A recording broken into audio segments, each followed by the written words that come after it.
ચલો અહીંયા એક બીજું લેંગ્વેજ ફંક્શન છે. બોર્ડનું પેપર છે માર્ચ 2020. હવે લેંગ્વેજ ફંક્શન બધાને ખબર છે ત્રણ રીતે પૂછાય છે. એક તો ઓળખવામાં પૂછાય છે ક્વેશ્ચન નંબર 8, 9, 10. ત્યારબાદ ડાયલોગ સિસ્ટમમાં પૂછાય છે અને તેના પછી કમ્પ્લીટ ધ સેન્ટેન્સમાં પૂછાય છે. તો એવું એક લેંગ્વેજ ફંક્શન માર્ચ 2020 નું એક પેપર છે માર્ચ 2020. એમાં 8મા નંબરનો એક પ્રશ્ન છે. 8મા નંબરમાં એવું છે ઓળખવામાં છે. ઉદાહરણ છે the bank manager informed me that I could do online transactions also.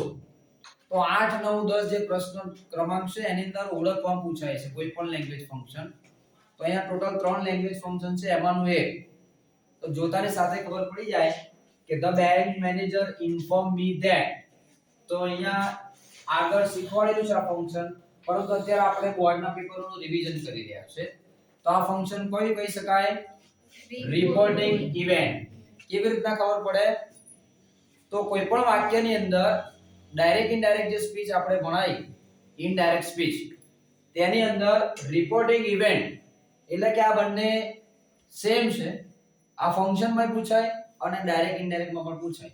કોઈ પણ વાક્ય આપેલું હોય તેની અંદર ડાયરેક્ટ માંથી ઇનડાયરેક્ટ માં આપણે જ્યારે ફેરવતા હતા તે રીતના સૌથી પહેલા બોલનાર, પછી રિપોર્ટિંગ વર્બ, પછી કોઈ સાંભળનાર અને સંયોજક. એટલે કે કોઈ પણ વાક્યની શરૂઆત બોલનાર એટલે કે કર્તાથી શરૂઆત થાય અને એના પછી રિપોર્ટિંગ વર્બ એટલે કે સમજી જવાનું કે રિપોર્ટિંગ ઇવેન્ટ ફંક્શન કહેવાય. થોડુંક ડિટેલમાં સમજીએ આપણે, ફરીથી રિવિઝન કરીએ કે રિપોર્ટિંગ એટલે કે કોઈ ઘટના હોય અથવા કોઈ બાબત હોય એને આપણે રજૂઆત કરી હોય અથવા એનો અહેવાલ આપવો હોય ત્યારે આ રિપોર્ટિંગ ઇવેન્ટ નામનું ફંક્શન વપરાય છે. દાખલા તરીકે કોઈ ત્રીજી વ્યક્તિ પણ કહેતું હોય જ્યારે હાજર ના હોય કે અજય અમિતાને કહેતો હતો કે તારા પપ્પા ગઈકાલે મારા ઘરે આવ્યા હતા. આવું કોઈ અન્ય વ્યક્તિ દ્વારા કહેવું હોય ત્યારે પણ આ રિપોર્ટિંગ ઇવેન્ટ ફંક્શન વપરાય છે. અથવા તો કોઈ ઘટના હોય, કોઈ બાબત હોય, એનો આપણે અહેવાલ આપવો હોય અથવા એની રજૂઆત કરી હોય ત્યારે આ રિપોર્ટિંગ ઇવેન્ટ વપરાય છે. તો શોર્ટમાં આ ફંક્શનને આપણે ઓળખવું હોય તો કેવી રીતના ઓળખી શકીએ? તો ડાયરેક્ટમાંથી ઇનડાયરેક્ટમાં જે રીતના ફેરવતા હતા એ રીતનું અહીંયા વાક્ય આપેલું હશે. જેમ કે સૌથી પહેલા બોલનાર આપેલું હોય અથવા કોઈ સબ્જેક્ટ આપેલું હોય, the bank manager. હવે inform me that, ટૂંકમાં આપણે બે વસ્તુ જોવાની છે, એક તો રિપોર્ટિંગ વર્બ અને એક સંયોજક. જે તમને બધાને ખબર છે ડાયરેક્ટમાંથી ઇનડાયરેક્ટમાં ફેરવાનું હોય તો વાક્યના જે પ્રકાર છે, વિધાન વાક્ય, પ્રશ્નાર્થ વાક્ય, આજ્ઞાર્થ વાક્ય, ત્યારબાદ ઉદ્ગારવાચક વાક્ય અને શુભેચ્છા દર્શક વાક્ય. તો એ ડાયરેક્ટમાં જે પ્રકારનું વાક્ય હોય એ વાક્યના પ્રકાર પ્રમાણે એનું રિપોર્ટિંગ વર્બ આવે અને એનું સંયોજક આવે. દાખલા તરીકે વિધાન વાક્ય હોય એટલે કે એ વાક્ય ફૂલ સ્ટોપ વાળું હોય તો રિપોર્ટિંગ વર્બ કયું આવે? નક્કી જ છે. વાક્યમાં શું આવે? ટોલ્ડ આવે. શું આવે? ટોલ્ડ. અથવા તો ક્યારેક ક્યારેક ઇન્ફોર્મ પણ આવે. આ ચર્ચા અગાઉ આપણે કરેલી છે કે વિધાન વાક્ય હોય એટલે કે એસર્ટિવ સેન્ટેન્સ હોય, પાછળ ટપકાવાળું વાક્ય હોય, નિશાની જોવાની ખબર ના પડે તો ત્યારે રિપોર્ટિંગ વર્બ તરીકે શું આવે? ટોલ્ડ અથવા તો ઇન્ફોર્મ. અને એ જ વાક્ય જો બીજી વાર આપેલું હોય ડાયરેક્ટ એન્ડ ડાયરેક્ટ સ્પીચ ની અંદર ત્યારે આપણે શું લખીએ છીએ? રિપ્લાય લખીએ છીએ. શું લખીએ છીએ? રિપ્લાય. પણ અહીંયા ફંક્શન તરીકે પૂછાય તો રિપ્લાય વાળું વાક્ય લગભગ નથી આવતું.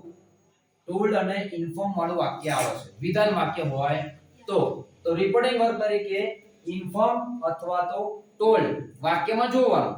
જો એ હોય તો સમજી જવાનું કે કયું ફંક્શન કહેવાય? રિપોર્ટિંગ. કયું કહેવાય? આપણે થોડુંક ડાયરેક્ટ ઇનડાયરેક્ટ નું પણ આમાં રિવિઝન કરી લઈએ કે વિધાન વાક્યની અંદર જો વિધાન વાક્ય આપેલું હોય ડાયરેક્ટ સ્પીચમાં આપણે એને ઇનડાયરેક્ટમાં ફેરવવી હોય તો વિધાન વાક્ય હોય તો રિપોર્ટિંગ વર્બ કયું આવે?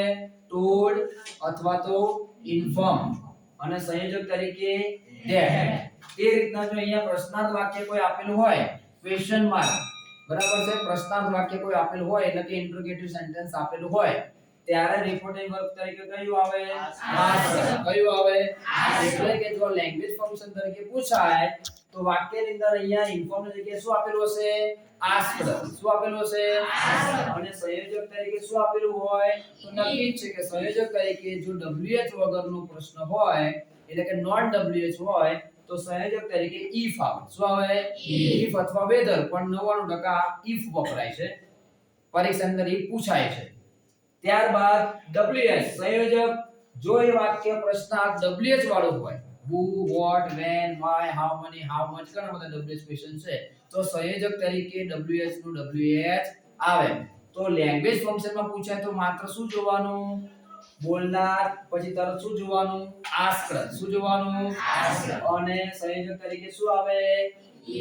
if અથવા તો ws નો wh. તે રીતે જો આજ્ઞાર્થ વાક્ય હોય એટલે કે ઇમ્પેરેટિવ સેન્ટેન્સ પૂછાય લેંગ્વેજ ફંક્શનમાં, તો એમાં શું આપેલું હશે? રિપોર્ટિંગ વર્બ તરીકે સજેસ્ટેડ, ઓર્ડર, એડવાઇઝડ, વોર્ન, આવા બધા સલાહ, સૂચન, વિનંતી, હુકમ, આવા બધા રિપોર્ટિંગ વર્બ વપરાય છે આજ્ઞાર્થ વાક્યમાં. તો અહીંયા શું આપેલું હશે? આજ્ઞાર્થ વાક્ય હોય તો લેંગ્વેજ ફંક્શનમાં આ માંથી કોઈ પણ એક આપેલું હશે. કયા કયા? સજેસ્ટેડ, ઓર્ડર, એડવાઇઝ, વોર્ન, ઘણા બધા હોઈ શકે. અને રિપોર્ટિંગ વર્બ તરીકે શું આપેલું હોય અહીંયા આગળ? ધેટ ના જગ્યાએ શું આપેલું હોય? ટુ અથવા નોટ ટુ. જો વાક્ય હકાર હોય તો ટુ અને નકાર હોય તો નોટ ટુ. રિપોર્ટિંગ વર્બ તરીકે ફરીથી સજેસ્ટેડ, એડવાઇઝડ, ઓર્ડર અને વોર્ન એટલે કે ચેતવણી.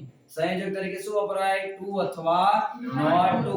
ત્યારબાદ આજ્ઞા સિવાય જો ઉદ્ગારવાચક વાક્ય આપેલું હોય લેંગ્વેજ ફંક્શનમાં તો બધાને ખબર છે કે લેંગ્વેજ ફંક્શન તરીકે વપરાય અથવા તો ડાયરેક્ટ ઇનડાયરેક્ટ માં આપણે જોઈએ પ્રમાણે એક્સક્લેમ્ડ વિથ કોઈ પણ અહીંયા એક લાગણી દર્શક કોઈ શબ્દ આવે, જેમ કે જોય, સોરો, લવ, ડિસગસ્ટ, ઘણા બધા હોઈ શકે. ટૂંકમાં આપણે એક્સક્લેમ્ડ વિથ યાદ રાખવાનું. શું યાદ રાખવાનું? Exclaimed with Joy, exclaimed with sorrow, exclaimed with love, exclaimed with surprise. બરાબર છે? અને સંયોજક તરીકે તો ધેટ જ આવે. શું આવશે? કયું વાક્ય આપેલું હોય તો ઉદ્ગારવાચક વાક્ય. આપણે તો લેંગ્વેજ ફંક્શનમાં માત્ર આટલું જ જોવાનું છે, રિપોર્ટિંગ વર્બ અને સંયોજક. આ વાક્ય જો લેંગ્વેજ ફંક્શન તરીકે પૂછાય તો કેવી રીતના ઓળખાય? પહેલા બોલનાર હોય એટલે કે સબ્જેક્ટ હોય, કર્તા હોય, ત્યારબાદ રિપોર્ટિંગ વર્બ હોય. રિપોર્ટિંગ વર્બ આ વિધાન વાક્ય, પ્રશ્નાર્થ વાક્ય, આજ્ઞાર્થવાચક વાક્ય, ઉદ્ગારદર્શક વાક્ય અથવા તો ક્યારેક ક્યારેક શુભેચ્છા દર્શક વાક્ય પણ પૂછાઈ શકે. એના રિપોર્ટિંગ વર્બ આવડવા જોઈએ અને એના સંયોજક એટલે કે કન્જંક્શન આવડવા જોઈએ. આટલું તૈયાર કરો એટલે આ ફંક્શન 1 માર્ક્સ તમને મળી જાય પરીક્ષાની અંદર. બરાબર છે? તો આ ફંક્શન ને શું કહેવાય? Title reporting. ક્યારેક ક્યારેક રિપોર્ટિંગ ઇવેન્ટ એવું પણ પૂછાય.